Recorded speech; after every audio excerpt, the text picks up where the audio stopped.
Hey everybody, what's going on? Goofy Rexy here. Hope everybody is doing well, and welcome guys to the weekly headliner update, week number 92. Now, if you're new to the weekly headliner, this is where we discuss what is upcoming this week in Marvel Strike Force, getting you prepared and ready, and this is where we also recap the most important issues and topics from the previous week as well. Now, for this week, we got two new events or two new milestones are going to be starting here tonight. One is the player appreciation milestone, Strike Salute, and then we also have a month-long event or a main milestone that's going to be tied to the month-long event here, which is going to be called Commander's Cache. We're going to be going through all the math to make sure that you know what activity you need to do in order to be able to complete both of those milestones here in this video. Also, we have no announcement as of yet in regards to when Nakia's event is going to be. We thought we may have gotten that in the last blog post. We did not. So, but it does look as if though players are getting very close to being able to unlock Black Panther 1mm. And of course, that's very important to be able to do the heroic difficulty for Nakia's event campaign. So we're going to talk about how potentially free-to-play players might be able to unlock Black Panther 1mm this week.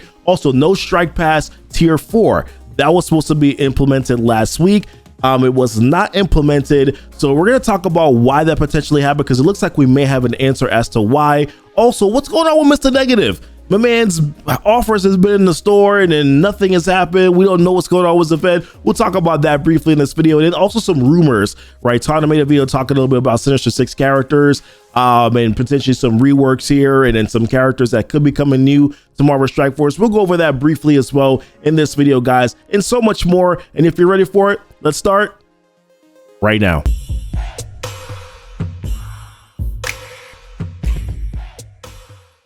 All right, y'all, welcome back. And like I said, a lot of stuff to cover here on the weekly headliner update. The first thing we're going to dive into are these two events. I'm going to go through the math for that. So first, the Strike Salute event, which is the player appreciation event here. This is going to be going live today, at November 14th, 1 p.m. Pacific time.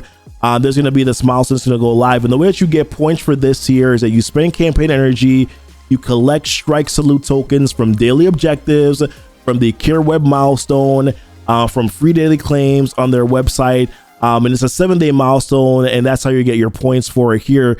This table is down here that kind of breaks down like all the items that you're going to be receiving and getting. I think even like all the way down to milestone 20. There's like some really actually good stuff that's in this milestone, like 1.5 million gold it looks like right here, the 1 million gold right there. And then also what's most notable are the shards, right? So Spider Weaver character shards, there's 20 of those, 20 for Cersei, and then 20 for Icarus as well.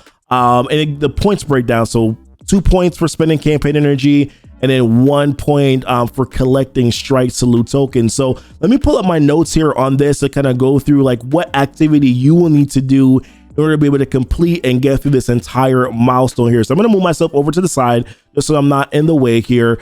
So for the Strike Salute milestone, you need 29,000 points in order to be able to complete the event, right? In total, you're going to get 100 shards. There's 20 for Kestrel there. There's 20 for Deathpool. And we already talked about Weaver, Icarus, and Cersei. 2 points for campaign energy spent, 1 point per salute for each salute token that you earn. So the calculation breakdowns are as such. So if you're spending, if you're usually, I think with on average now it's like 1108 campaign energy per day is what you get. If you're doing your 200 core refreshes per day, you're collecting your 240 free refreshes throughout the day. I think you get 288 free energy throughout the day as well, and then 100 from your web milestone. That totals 1108 campaign energy. And if you're multiplying that times 2 points over a 7-day period, that's going to give you a total of 15,512 points, right? And then there is the Cure Web milestone, which we didn't really go over in depth or in detail here. But for the Cure Web milestone, if you collect 300 Alliance credits per day, which is that's how your donations that you do, your Alliance donations every single day. Usually you're collecting 400 per day, but you only need to collect 300. You're going to get 600 Strike Salute tokens per day. When you do that, and that if you multiply that over the 7-day period, you're going to get a total of 4,200 points. So it's 4,200 salute tokens, which is 4,200 points towards the milestone. That in total, when you add it up, is going to give you 19,712 points, which means that you will need 9,288 points in order to be able to complete this milestone. So the way that you're going to be able to do that is, so initially it was kind of confusing at first, and there was a post, a Reddit post that was made that asked the question like, hey, how in the world do you expect us to do this? The strikes, which is this one right here, Strike Salute, aka Player Appreciation Event, requires 1800 campaign energy per day, and it kind of broke down why that would have been the case based on the math. And then CM Archangel responded back and said, no, you don't need to do that. That if players only spend 800 campaign energy per day, which is and do their 200 core refreshes, we already talked about how you actually would be spending 1108 campaign energy per day. That would give you, if you did 800, you would get a total of 11,200 points for spending 800 campaign energy per day, and that you're gonna get over 18,000 salute tokens. So if you add up the salute tokens in addition to what you're spending for campaign energy, that's going to give you what you need in terms of points of 29,000 in order to be able to complete the milestone. Now, you may be asking, where does this 18,000 salute tokens come from? So he's talking about the 4,200 that you're getting from your alliance donating and the Care Web milestone. So we already wrote that down here. That's 4,200 that you get from that. Then he's talking about how you're going to get 13,800 more from things like your daily objectives, free claims, etc. That is how you're going to be able to get the remaining tokens that you need in order for you to be able to complete this milestone. So looks like it's a very free-to-play friendly event for doing the activities that you're already doing throughout the day anyway. So you're kind of essentially just logging in, doing regular stuff, and you're going to be able to complete this milestone, get 20 Weaver shards, 20 Icarus shards, 20 Cersei shards. So we'll have to see exactly if that's how the math works out based on when the event goes live. I will say this: save your campaign energy refreshes, save your core refreshes until this event goes live. Don't do it then, so that way you can use that to contribute towards this event is supposed to be going live later on. Okay, guys?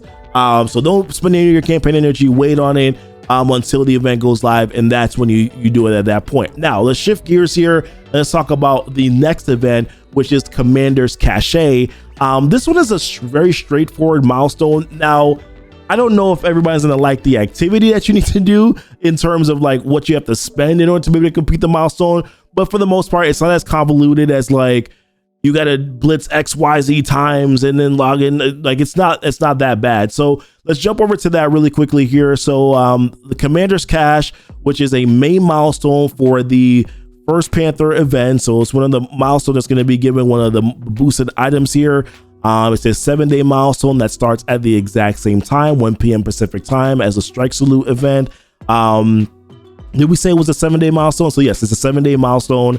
The Ancient Claw necklace, this is the boosted item that you're going to want to grab here. This is 45,000 points towards the month-long event, so very important. Also, the Vibranium meteorites are also there as well. And there's also this rank reward leaderboard too, or leaderboards here, that if you get top 1%, they mentioned that you could get a 5 red star Black Panther 1mm. I really don't know what the math is on the rank leaderboard, so we're not really going to focus on that, but just something just to kind of keep in mind here as you sort of kind of go throughout this event, thinking about like where potentially you are on the leaderboards. But what's important for the Commander's Cache milestone is that you're going to need to be able to get to milestone 33, which is a total of 19.5 million points that you will need in order to be able to do that. You're also going to which is what you need to be able to get to in order to be able to get the Ancient Claw necklace, and you're also going to get some additional 10,000 Vibranium meteorites as well. Now the point breakdown on this is that you spending gold gives you 1 point towards this milestone.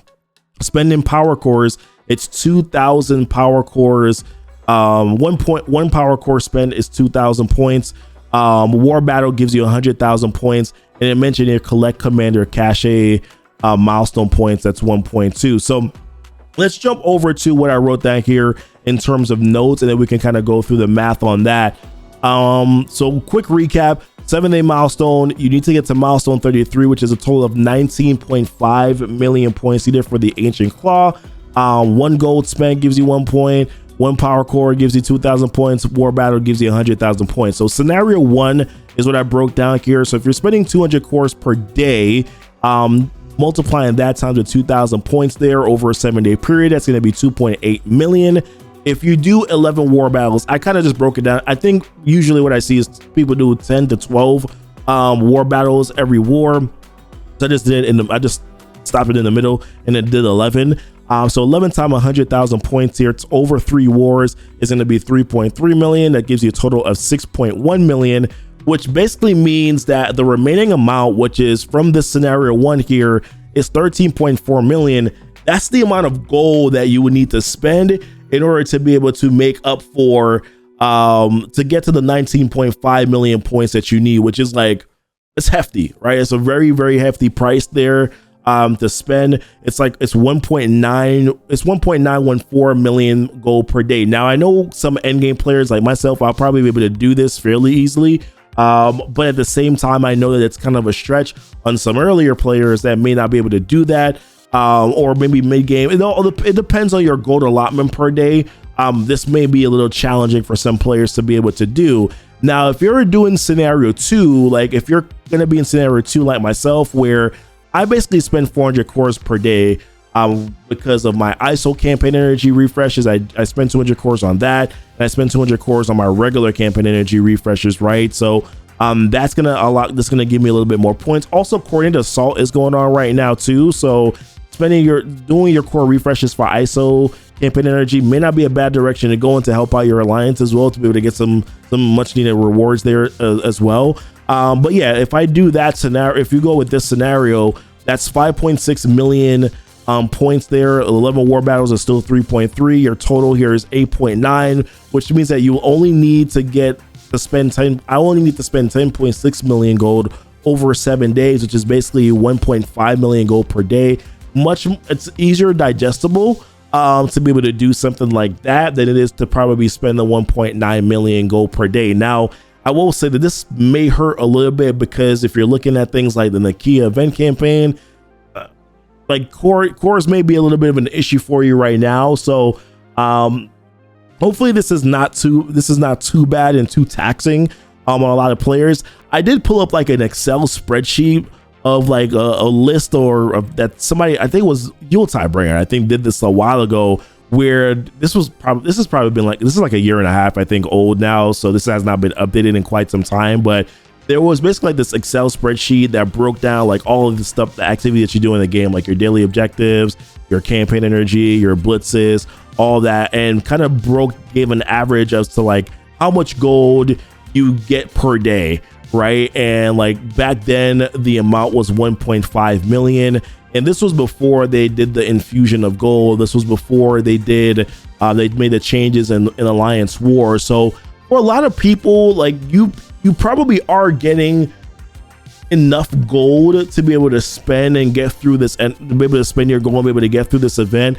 So it's possible. Back then this was like 1.5 million gold is what I was earning per day. So basically I was spending 1.5 gold per day, and I was still being able to come out a little bit ahead of the game. So you may actually be okay if you just kind of limit yourself to like maybe spending 1.5, 1.8, 1.9 on a regular basis. An event like this probably won't be as taxing on you if you do that moving forward. So that's pretty much it, guys, for these two events here. I wanted to do a quick little first Panther check-in, right? So where we are right now, so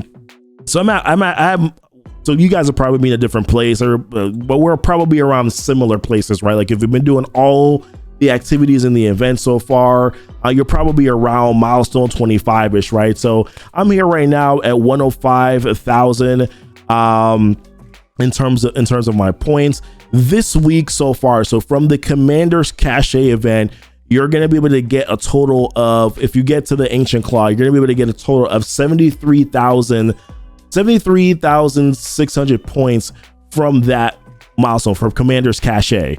And then for your Quick Rumble, you're going to be able to get a total of 19,400 points from the Quick Rumble Blitz, which is going to give you a total of 93,000 points, which if we're tracking right now, remember that we talked about needing to get to milestone 32 if you were a free-to-play player in order to be able to unlock a Black Panther 1mm.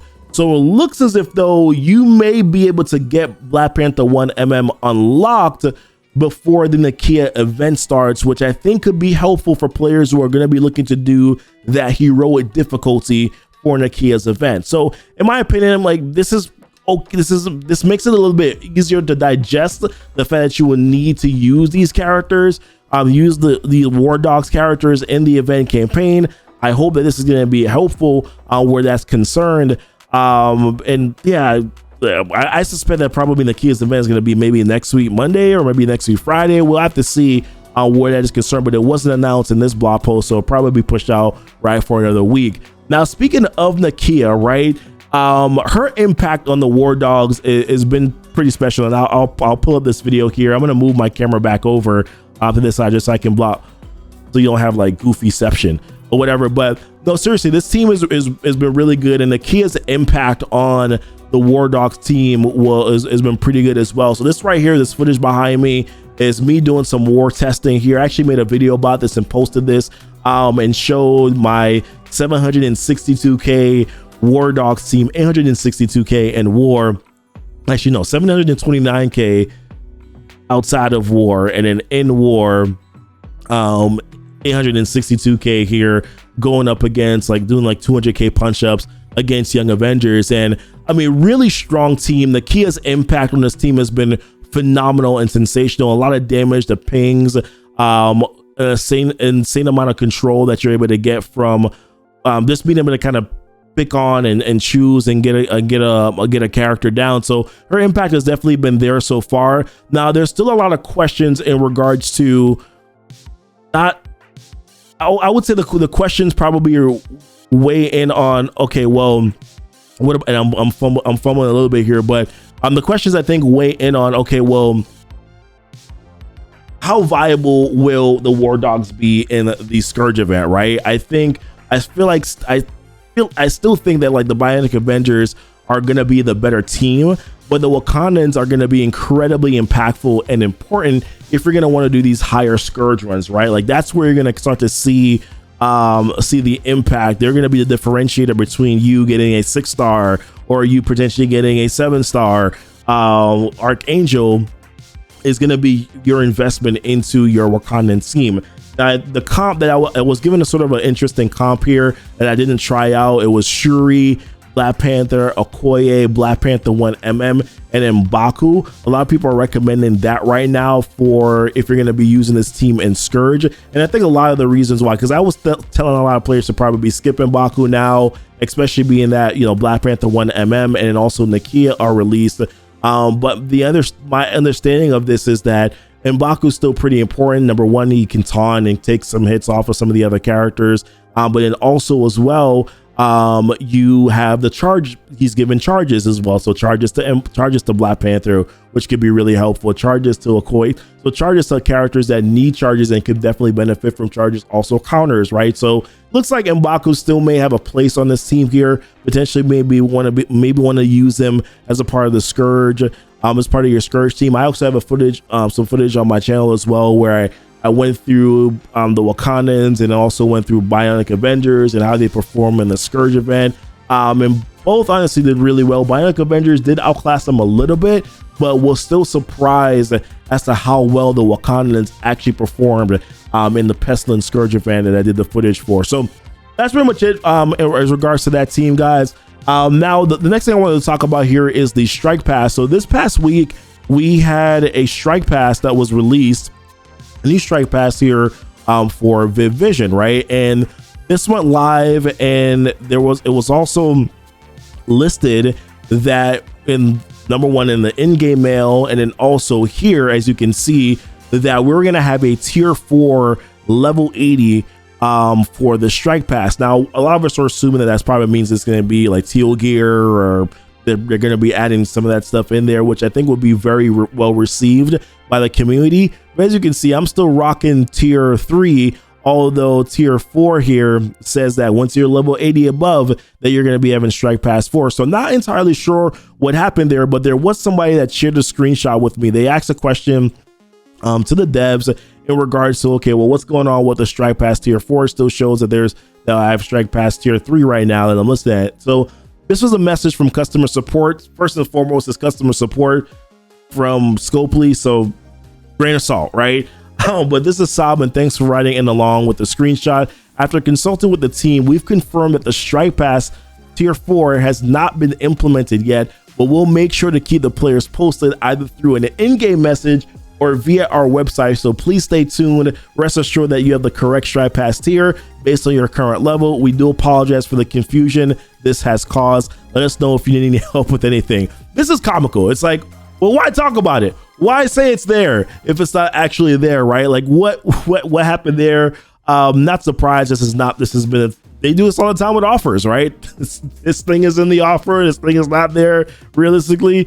It's just funny that this actually went out live, that there was actually an in-game mail. They're actually saying that in the actual Strike Pass itself, it's actually not in the store. To me, I just think it's partially comical that they're doing something like this. So still more information waiting on that right now. We did ask the devs as to what's going on with it, so we're waiting on our response from them as well to be able to provide you guys, the community, with that feedback. So do stay tuned as far as that is concerned. Contingent Corps, that's going to be or Core, sorry, I keep on saying Corps, but Contingent Core is going to be ending this week. Nice little clutch slave at the end in regards to sort of the points necessary and being able to reduce our blitzing. Initially we thought it was going to be 8 rotations per day. It was actually reduced to only needing to do 2.5 blitz rotations per day. Should have been communicated properly in the beginning, quite similar to how the Strike Salute event has been communicated. Things like that should be communicated up front so that players don't lose their minds. Also, what's going on with Mr. Negative, guys? Like, this is a thing to me right now that I don't really quite understand, right? Like, his offers were in the store eons ago, right? And yet still there's no event. Now, there were a data mine that said that he may be a special exclusive web store character. That conversation was sort of debunked, or it was sort of said that that's not true. I think by CM Archangel on Reddit that's not true, that his event is coming. But I'm just curious as to why his event has not been live yet. We're probably going to get Nakia's event. And like, how many events have gone live before Mr. Negative events gone live? I don't understand what's going on right now. And I don't even know if I care about this character, to be honest with you. Underworld character, war offense character, players are using him on war defense. I'm not really missing him on my roster. I'm not really facing a lot of difficult Mr. Negatives on defense, so I don't really care that much about the character. But it's just interesting that basically this character is just a whale character right now. That's pretty much basically only ones that I've seen as had Mr. Negative so far. Also wanted to jump over and talk about this really quickly here as well. So rumors, there's a rumor, Tana made a video about this here, that talked about a rumor for the Sinister 6 team potentially that might be coming. Now, no specific characters were mentioned here primarily, but that there's going to be probably some reworks of some of these characters. And then it also mentioned some new characters that could be coming to Sinister 6 as well. Mentioned Craven, mentioned Green Goblin, with the glider Green Goblin could be coming into MSF as well, which I think is pretty cool. Pretty cool if they decide to go that way. I think Green Goblin may be a tech character. And the reason why he deciphered this is because if you look at the current month-long event right now, there is some crafted, usually you kind of get an indication as to what characters may be coming next patch, because some of the fully crafted gear, I think is like there's like tech gear. There's some fully crafted tech gear that's there. For one of the, I'm not seeing it right now, so forgive me. Or yeah, there's some tech gear that's right here. So usually when you see this tech gear in one of the month-long events, it usually means that character trait is probably going to be released in the next patch. So listen, I'll be all down for Sinister 6 and Sinister 12 characters to come into MSF. I think that the current characters that we have right now, I think I'm okay with them, except for Green Goblin and how he looks. I would be very happy to see a full, good working Sinister 6 team in the game right now. Don't know where they would be used though, right? We don't need a Tech 3 team. I guess they will probably be slotted for war. I don't know. Like, I don't know. It would be nice to have them, but I'm also not sure exactly if there would be a must sought after team other than just from a passion project perspective. But that's it. Excuse me. That's it for me, guys. What are your thoughts on all the topics that we talked about here today, right? Where are you right now for First Panthers event? What are you thinking about these events that we're going to have going live here tonight? What are your thoughts on, you know, the Wakandans, the war dogs, right? Like, are you looking forward to being able to build them up? I know I'm having a lot of fun with them right now, but they are a passion project team, not a team I would necessarily recommend building for any other particular reason. Listen, appreciate you guys watching the video. Don't forget to like and subscribe to the channel here if you haven't done so already. Hit the notification bell so that you know when the videos do go live. And until next time, guys, y'all be blessed and y'all be safe. Bye.